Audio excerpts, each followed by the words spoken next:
Sitting arrangement में हमने सीखा था कुछ कुछ चीजें ना, मैंने परसों भी एक बात बताई थी। जब नंबर ऑफ इवेंट्स होते हैं जैसे 4 पर्सन 6 पर्सन और 8 पर्सन, तो उसका अरेंजमेंट फिक्स है। अगर नंबर आपके पास ओड होता है 5 पर्सन 7 पर्सन 9 पर्सन, तो उसे कैसे भी बैठा लो।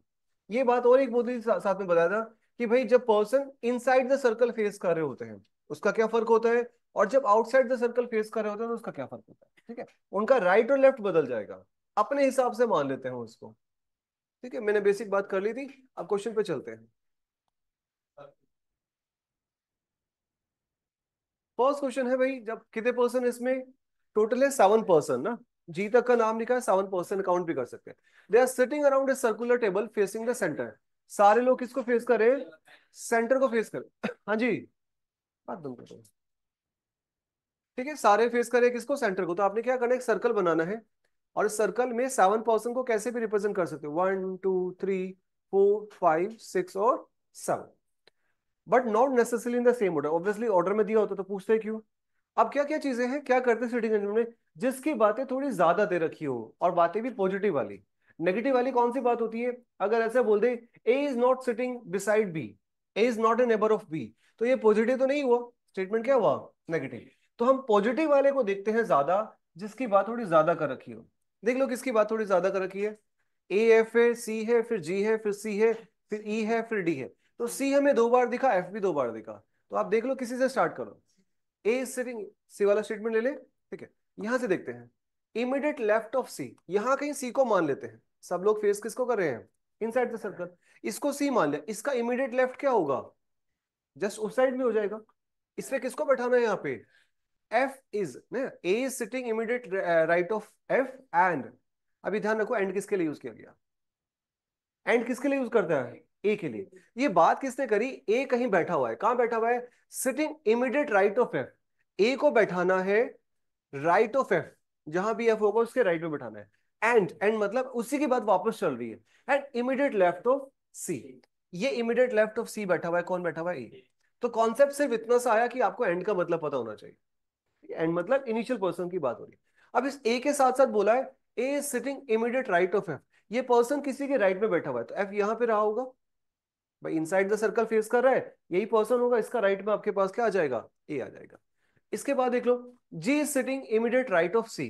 अब सिंपल सिंपल सा लिखा है, जी किसके राइट में है, इमीडिएट राइट ऑफ सी, सी के राइट में आपने क्या आ गया, जी आ गया। And immediate left of E, and फिर से यूज किया गया, किसके लिए, जिसकी बात पहले से चल रही है, जी इज इमीडिएट लेफ्ट ऑफ ई। अब जी और ई को बनाना है, ये किसी के इमीडिएट लेफ्ट में है, तो ऑब्वियसली यहां पे रहा होगा ही, इसके इमीडिएट लेफ्ट में क्या हो जाएगा जी। अब 2 ही पर्सन बचे, उसके बारे में भी दे रखा है, D is sitting immediate left of F, immediate left of F, F का इमीडिएट लेफ्ट क्या हो गया, ये डी। आगे की बात पढ़ोगे नहीं भी तो पढ़ोगे तो भी आंसर है, राइट ऑफ बी, एक ही पर्सन बचा वो कौन हो जाएगा, बी। अब यही बताना था बस, बेसिक क्वेश्चन है, आपके एग्जाम में भी ऐसे ही बेसिक आता है, बस आपको आना चाहिए बस करना। सिंपल सा कॉन्सेप्ट क्या है, एंड वाला यूज किया गया, और कुछ भी यूज नहीं किया। पर्सन को अरेंज करना था, कोई अगर ऐसा स्टेटमेंट होता जिसको हम यहां नहीं अरेंज कर पाए, यहां तो सिंपल सिंपल सा आया, सब एक साथ अरेंज होते हुए चले गए, सी से ए आ गया, ए से एफ आ गया, सी से जी आ गया, जी से ई आ गया, और एफ से ई आ गया, ई से डी से बी आ गया। तो सब एक दूसरे से कनेक्टिंग लिंक्स में ऑलरेडी दे रखे। अगर नहीं दिया होता तो हम उस चीज को साइड में लिख देते हैं, या फिर उसको छोड़ देते हो तभी के लिए, उसे बाद में पढ़ लेते। कोशिश करते हैं साइड में लिख लेंगे, यहां पे लिख लो उसको साइड में। ठीक है, नेक्स्ट क्वेश्चन आपने खुद से ट्राई करना है प्रैक्टिस सेशन की तरह से, ऐसा से। चलो कितने लोग बनाने हैं, 7 लोगों को, कितने लोग हैं भाई, 2 4 6 और एक 7। They are sitting in a straight line, अभी स्ट्रेट लाइन में बैठे हैं, कहां पे फेस किए हैं, सबने नॉर्थ में किया हुआ है। अब नॉर्थ वाला इजी होता है कंपेरेटिवली, क्योंकि हम भी नॉर्थ में देख रहे होते हैं। तो हमारा लेफ्ट, हम इसका, हमारा लेफ्ट, इसका राइट, इसका राइट, हमारा राइट। ठीक है, तो पर्सन आपके पास है टोटल 7, 4 6 और 7, सब लोग स्ट्रेट में देख रहे, लेफ्ट और राइट का कंफ्यूजन होएगा नहीं। अगर होता साउथ में तो आपने बस रिवर्स पढ़ लेना उसको। ठीक है, ऐसा रिवर्स पढ़ के भी काम चला सकते हो, या अपने आप को ऑपोजिट मान के कर सकते हो, जो आपको सही लगे। कहां पे करना है, एम एस सिटिंग। अब देखो किस पे देखना है, थोड़ा सा ऐसा देखो कि जो पॉजिटिव डेटा को हम रख पाए, जो नहीं रख पाएंगे उसको साइड में रखते हुए चलेंगे साथ। M is sitting at one of the ends of the lines. अब इस लाइन ने क्या बताया आपको, पहली लाइन से, कि किसी एक पॉइंट पे आपके पास एम होने वाला है, तो हमें पता चला दो कंडीशन बन सकती है, या तो एम यहां पे बन जाएगा या फिर एम यहां पे बन जाएगा। अब मैं क्या कर रहा हूं, इसको दोबारा से लाइन मैंने ड्रॉ नहीं करी, यहाँ पे टाइम तो बचाना हमने। तो हमने क्या किया, एक कंडीशन ऊपर लिखते हुए चले जाएंगे और एक कंडीशन को नीचे लिखते हुए चले जाएंगे। आगे पढ़ लेते हैं, मैं तो अभी पहली बार ही कर रहा हूं, हो सकता है इसकी जरूरत ही ना पड़े। P is sitting immediate right of M। ठीक है, अब एक पर्सन देखो यहाँ पे पता चला, P is sitting immediate right of M। अगर M यहां बैठा है तो इसके इमीडिएट राइट में P आ सकते हैं क्या? आ सकता है। लेकिन अगर इस लाइन में देखेंगे इसके इमीडिएट राइट में तो पर्सन ही नहीं बचा, मतलब इस कंडीशन की जरूरत ही नहीं अभी तक। आगे बनेगी तो आगे देखेंगे उसको। ठीक है, P is immediate right of M, N is sitting to the immediate right of P। अब साफ साफ लिख दिया N कहां बैठा हुआ है, इमीडिएट राइट बैठा हुआ है। किसके इमीडिएट राइट? ठीक है, एंड किसके लिए बात करी गई? हाँ, एन की बात कर रहा है इनिशियल पर्सन के लिए। ये बातें दो याद रखेंगे, एक वर्ड आता है हु इज या विच इज, है ना? विच यूज करता है या हु इज यूज करता है, वे करता है बिल्कुल इमीडिएट नेबर्स के लिए, जिसकी बात सेकंड में चल रही है उसके लिए। और जब बात करता है एंड की, तो मतलब वो इनिशियल्स की बातें कर रहा है। इनिशियल पर्सन जिसकी बात चल रही थी उसी के कंटिन्यूएशन में आगे बात चल रही। एंड मतलब N, N is the immediate left of L. अब ये किसी के इमीडिएट लेफ्ट में, मतलब आपने यहाँ पे एलपी बना दिया, इसमें कुछ है ही नहीं, मुझे लग रहा है इजी क्वेश्चन है ये भी। हाँ, ये भी अच्छी बात है, चलो आपने नोटिस की, लेकिन बाद में की ना नोटिस जाके। अब क्वेश्चन को पढ़ लिया, क्या पूछा हुआ है, who is sitting between M and N. M और एन के बीच में कौन बैठा हुआ है? पी। आगे बनाने की जरूरत ही नहीं है, मतलब ये अच्छी बात है अगर नोटिस कर पाए उस टाइम पे एग्जाम के क्वेश्चन को करते हुए। नहीं कर पाए तो फिर आगे के तीन छोटे छोटे से चीजें उसे बना लो। क्या क्या चीजें हमारे पास, Q is sitting immediate right of O. ठीक है, अब इमीडिएट लेफ्ट ऑफ आर। ये हमें तीन आदमियों का अरेंजमेंट करना, क्यों कहाँ है, इमीडिएट राइट ऑफ ओ। यहां हम कह रहे हैं ओ कहीं होता, उसके इमीडिएट राइट में कौन आएगा? क्यों आएगा। And immediate left of R, and मतलब किसकी बात करी होगी? क्यों की। और ये जो क्यों है हमारे पास किसी के इमीडिएट लेफ्ट में बैठा हुआ है, ये किसी के इमीडिएट लेफ्ट में कब बैठेगा? तो ये तीन पर्सन की जगह बची, इसे उठा के यहाँ पे रख दिया, और यही आपका अरेंजमेंट हो गया। जो पूछेगा उसका आंसर कर दोगे। कुछ कंफ्यूजन है? बताओ। तो बॉडी लैंग्वेज ऐसे क्यों है फिर? मतलब नॉट बैठने वाला इज नॉट तरीका, बैठो कैसे भी कोई फर्क नहीं पड़ रहा, लेकिन कंफ्यूज क्यों हो, ये बताओ। What is the confusion inside your mind? What is bothering you? नहीं चल रहा, कंसंट्रेशन नहीं आ रही? अभी खुद ही तो करना था, तो क्यों नहीं करा? फिर आगे क्या गलती है बताओ, किस चीज में कंफ्यूजन आ रहा है ये बताओ ना। अभी ये जो हमने बातें करी, मैं हल्का सा स्पीडली बोल रहा हूँ क्योंकि मुझे टाइम को भी मैनेज करना है। लेकिन एक बात बताओ, कहाँ तक बनाया आपने, बताओ चलो। यहां तक बना लिया, ये कौन सा वाला, ये, यहाँ। अब यहाँ बनाना है, यहाँ आपको नहीं पता ना ये कहाँ बैठेगा, तो इस पर्सन को अलग से रख दिया हमने। Q is sitting immediate right of O. हमें कोई पर्सन है क्यों, ये क्या बैठाना है, किसी के इमीडिएट राइट में बनाना है। ये पर्सन किसी के राइट में है, तो ओ यहां रहा होगा ना, ऊपर देख रहे हैं ना सब लोग, इसका राइट में ही तो बैठेगा क्यों, ये किसी के इमीडिएट राइट में। तो हमने ये लिख दिया कि भाई ऐसे ऐसे बनेगा, ओ है और फिर क्यों है। और फिर पढ़ा उसके साथ क्या लिखा हुआ है, फिर लिखा हुआ है एंड।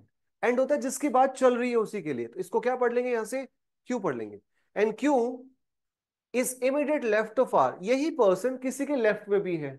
किसके लेफ्ट में है? आर के। तो हमने बनाया यहाँ पे आर। जब ये आर होगा, ऊपर देख रहा होगा, इसी का इमीडिएट लेफ्ट होगा। इसी तीन चीजों को उठा के रखने की एक ही तो पॉसिबिलिटी है, यही बॉक्स यहां उठा के रख देना था बस वापस। हाँ जी। आपने क्यों सर्कल क्यों बनाया पहले तो? हाँ, ऐसी गलतियां वहां पे भी होती है, यही सेम चीज गलती करोगे वहां पे भी फिर। नेक्स्ट क्वेश्चन है, जल्दी ट्राई करो। इजी वाले ही है ज्यादातर, कोई अच्छा है नहीं इसमें। और टाइमर है आपके पास, मैं कर रहा हूँ अभी, किसका आंसर आएगा मैं देख रहा हूँ। आप अपना फोन आपके पास ही है ना, फोन भी यूज कर सकते हो अगर थोड़ा सा करना चाहते हो तो।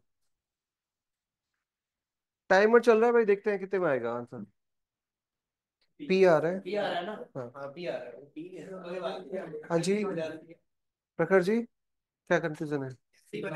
वक्त कितना लग रहा है ये देखो ना, इट्स ए गेम ऑफ वक्त only, you have to compete with the वक्त, है ना? क्या कंफ्यूजन है? प्रेशर ऐसा नहीं कि उसको नेगेटिव ले लोगे कहीं भी, कि भाई हमसे तो हो नहीं रहे, वहां पे भी नहीं होंगे। उसको डेवलप करना है ना, अभी 15-20 दिन आपके पास, जितने भी दिन है, कितने दिन बचे हैं? 15 days बचे हैं। अरे बचे हैं अभी। अभी वो वाले मोड भी तो लाना पड़ता है, 1 घंटे के अंदर 2 घंटे की एफिशिएंसी वाला। होली में क्या करना है? होली क्या करनी है तुम्हें? होली क्या करोगे खेल के? होली खेलोगे तो पूरा दिन खराब होगा, हो सकता है कि उस टाइम समय अभी टेम्परेचर चेंज हो रहा है, ठंडे पानी में नहाओगे तबीयत खराब हो सकती है, 3 दिन खराब हो जाएंगे सीधे। तो एक बार की होली अगर छोड़ दोगे तो कोई फर्क नहीं पड़ेगा ना। और सिंपल रिजल्ट की बात, आंसर क्यों नहीं आ रहा अभी? क्यों, क्या कंफ्यूजन है बताओ? कहाँ पे आया कंफ्यूजन? इतना वक्त नहीं है भाई साहब। देखो क्या है, मैंने एक बात बोली आपको, जिन लोगों को कंफ्यूजन है मुझे पता है कहाँ कंफ्यूजन है। अगर किसी चीज को आप बना नहीं पा रहे हो ना वहां पे, अगर वहां उसको अरेंज नहीं कर सकते, इमीडिएट बारे उसके बारे में, हेलो, उसके बारे में अगर नहीं पता कि वहां उसे अरेंज कैसे करें, तो उस चीज को साइड में लिख लो। ठीक है, उस डेटा को साइड में लिखते हुए चले जाओ। आखिर में जो डेटा है वो लैंग्वेज की जगह आपके पास ऐसे पिक्टोरियल फॉर्मेट में लिखा होगा, इजिली हो जाएगा वो। ये तो इजी क्वेश्चन है। इसकी पजल बनती है जहां डायरेक्ट रख ही नहीं सकते, पहली लाइन को पढ़ के ही 3 पॉसिबिलिटी बन जाती है। तो वो क्या करना पड़ता है, 3 पॉसिबिलिटी अगर लेके चलेंगे तो क्वेश्चन होगा ही नहीं वहां पे। मतलब हमारे पास तो पजल नहीं आ रही, हमारे पास तो इजी क्वेश्चन आ रहे हैं। तो इजी क्वेश्चन में आपको क्या करना है, वो भी वही फॉर्मेट लाना है वापस। अगर किसी चीज को आप वहां नहीं रख पा रहे हो, तो उस लैंग्वेज को पढ़ा और यहां पे रख दिया उसको। ठीक है, वो लिखना सीखना है। अब इन 5 क्वेश्चन से तो पूरा चैप्टर नहीं आ जाएगा ना। जाके 50 और करो उसके ऊपर, 50 नहीं कर सकते तो 20 तो करो, 10 करो, तभी तो चैप्टर आते हैं। आपको मैं सिर्फ रिवीजन करा सकते हैं, रिवीजन मतलब अब मेरे पास इतना टाइम नहीं होगा ना कि मैं आपको एक ही चैप्टर को वापस कर ले, तो पूरा कोर्स ही हो जाएगा ऐसे तो। उस बात को समझो, बात को। दिस इज समथिंग जो आपको काम करने की जरूरत है। और रीजनिंग के क्वेश्चन ज्यादा आते हैं हमेशा, इस बार भी ज्यादा आएंगे एज कंपेयर टू मैथ्स। अगर आप मैथ्स में स्ट्रगल कर रहे हो और आपका स्ट्रगल खत्म ही नहीं हो रहा, तो मैथ्स को वेटेज कम कर दो अभी। पहले मैं क्या बोला था, क्योंकि मैथ्स को बढ़ाना था, क्योंकि आपको टाइम ज्यादा देना था। अगर आपका अभी तक वो टाइम बढ़ाने के बाद भी नहीं आ रहा ना, तो मैथ्स के टाइम को कर दो कम, रीजनिंग के टाइम को इंक्रीज कर दो, इसके मार्क्स को सिक्योर कर लो। वो मैथ्स के आपके पास 10 to 12 क्वेश्चन आएंगे, 5 to 6 तो आप फिर भी कर सकते हो आराम से। ठीक है, थोड़ी भी मेहनत करोगे तो आराम से हो जाएगा। तो करना क्या है, देखो क्या है, कितना समय का भाग था इसमें, हमने 5-7 मिनट लगा दिए इसे फालतू। कितने लोग हैं पहले काउंट कर लिया, 2 4 6 और एक 7, 7 लोग बैठे, कहाँ पे बैठे? सर्कुलर बैठे, और सब लोग कहाँ फेस कर रहे हैं? सेंटर। अब सबको पता है कि सर्कल बनाएंगे, 7 लोगों का अरेंजमेंट कैसे बना लो, 3 4 5 6 और 7। अब लाइन पढ़ी हमने सबसे पहले ये वाली। पहले तो ये देखा किसके बारे में थोड़ी ज्यादा बातें कर रखी है। हमने पढ़ा ओ है, एम है, फिर क्यू है, फिर एल है, फिर क्यू है, यहाँ भी क्यू आ गया। और किसकी बातें हुई? पी की बातें हुई, और एम वापस फिर से एक बार फिर से आ गया, है ना? इमीडिएट। तो क्यू से स्टार्ट कर लो, एम से स्टार्ट कर लो, या एन से कर लो, जो भी आपको ठीक लगे। ये वाली लाइन पढ़ते हैं पहले, ठीक है। O is sitting immediate left of M and immediate right of Q. हमने यहाँ पे क्यू मान लिया, कहीं भी मान सकते थे, बाहर सब लोग इनसाइड देख रहे हैं। हमने मान लिया क्यू है, और इसके इमीडिएट राइट में किसको बैठाना है? ये लिखा हुआ है ना भाई, इसको पढ़ा करो। ये एंड का मतलब क्या होता है? जिसकी बात स्टार्टिंग से चल रही है। तो O is immediate right of Q, इसके राइट में आपके किसने बैठा दिया? अब ओ का अरेंजमेंट यहां से कर रखा है। ओ पर्सन कहां बैठा है? Immediate left of M. इस पर्सन को किसी के लेफ्ट में बैठाना है, तो यही तो बैठेगा। एम रहा होगा, उसका इमीडिएट लेफ्ट हो गया। ये लाइन हमने पूरी की पूरी लिख दी इसी में ना, पूरी लिखी हुई चीज को इसमें ड्रॉ कर दी। आगे क्या लिखा हुआ है? एल और क्यू की बातें कर रखी, तो क्यू ऑलरेडी हमारे पास है, तो रख सकते हो उसको। L is immediate left of Q, इसके इमीडिएट लेफ्ट में कौन है? L is sitting immediate left of Q, Q का लेफ्ट में कौन आ गया? एल आ गया। ये भी आपने रख दिया, सीधा सीधा चल रहा है। एंड किसकी बात कर रहा होगा? एल की। तो कह रहा है L is immediate right of P. अब साफ साफ बोल दिया भैया, एल भी है किसी का, किसके राइट में है? पी के। तो पी यहां रहा होगा, इसका राइट यही है। सब लोग इनसाइड देख रहे हैं, साफ साफ, इसमें तो कुछ है ही नहीं क्वेश्चन में, कंफ्यूज होने की बात ही नहीं है कुछ। आगे देखो क्या, R is sitting immediate right of M. अब साफ साफ लिख दिया, आर का अरेंजमेंट एम से अरेंज कर रखा है, कहां बैठा है? इसके इमीडिएट राइट में। एम का इमीडिएट राइट कहां होगा? आर। अगली लाइन को नहीं भी पढ़ोगे तो एक ही बचा, उसको लग दो बस। क्या नाम है उसका? क्या नाम बचा है? L M. एन, एन बचा है ना। नहीं भी पढ़ोगे तो भी आंसर यहाँ पे नहीं आने, एक ही जगह बची आपके पास। लाइन को पढ़ना चाहते हो तो पढ़ लो। R is sitting immediate right of M and मतलब किसकी बात करी? आर की। R is immediate left of N. इस आर का अरेंजमेंट किसी के लेफ्ट में था तो ऐसे कर दिया इसको। ये तो एक दूसरे से कनेक्टेड लिंक है सारे के सारे। आपको साइड में लिखने की भी जरूरत नहीं पड़ रही। अगर कोई, क्या दिक्कत है? ठंड लग रही है? स्मेल तो नहीं आ रही, dust.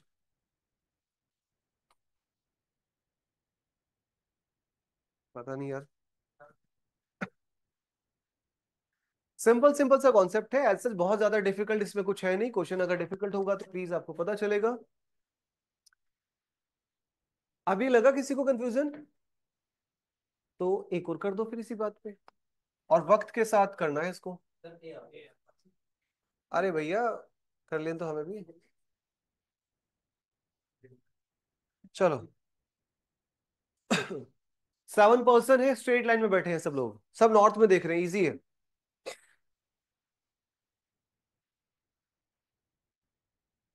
Answer the question in 2 minutes, maximum 2 minute. Sir बाकी लोगों का भी, कितने लोगों का नहीं आया? हाँ जी। क्या उल्टा कर दिया? अरे थोड़ा अलग बैठो ना फिर। आ तो रहा है, अलग बैठो। दोनों का मिलके आ रहा है ना साथ में। नहीं नहीं, दूर बैठो थोड़ा सा, ज्यादा नजदीक बैठो। आपत्ति है हमें थोड़ा नजदीक बैठने से। हाँ, बिल्कुल ऐसे चिपक के बैठे हो।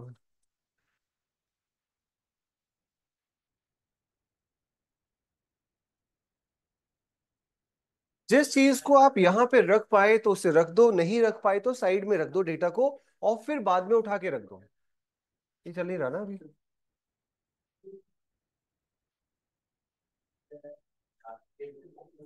7 लोगों का अरेंज करना है, कहाँ बैठे हैं सब लोग? स्ट्रेट लाइन में बैठे हैं और सब लोग फेस कर रहे हैं नॉर्थ में। तो नॉर्थ फेसिंग वाला क्वेश्चन ऑटोमेटिकली अपने आप ही इजी हो जाता है, क्योंकि लेफ्ट और राइट हम इजीली बता सकते हैं। आगे देखते हैं। अभी क्या बोला है, 7 लोगों का अरेंजमेंट है, तो 2, 4, 6 और एक साथ।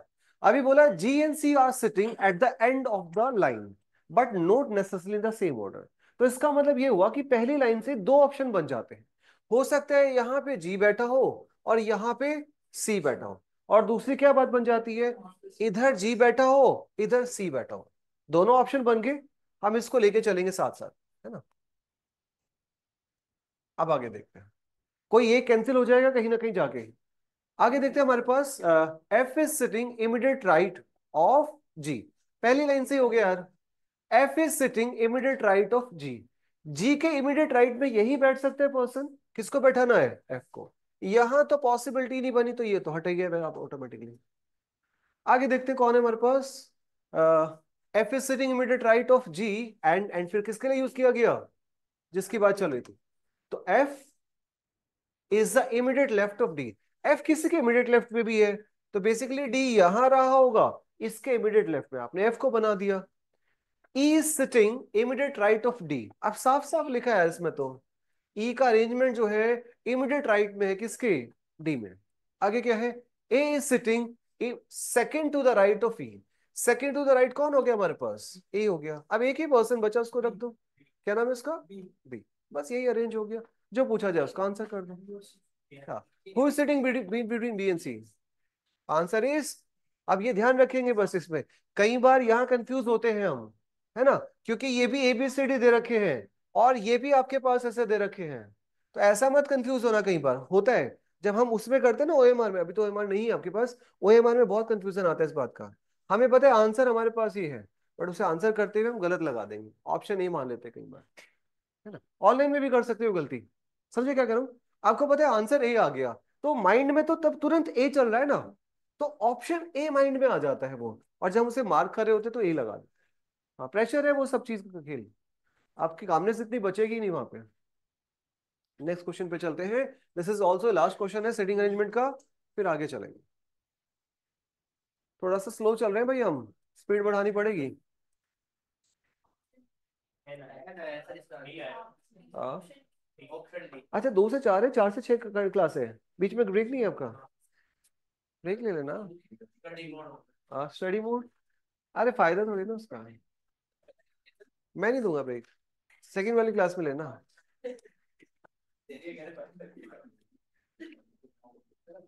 अरे जीएस में टाइम कट जाएगा, कोई दिक्कत नहीं है, हमारा जरूरी टाइम है।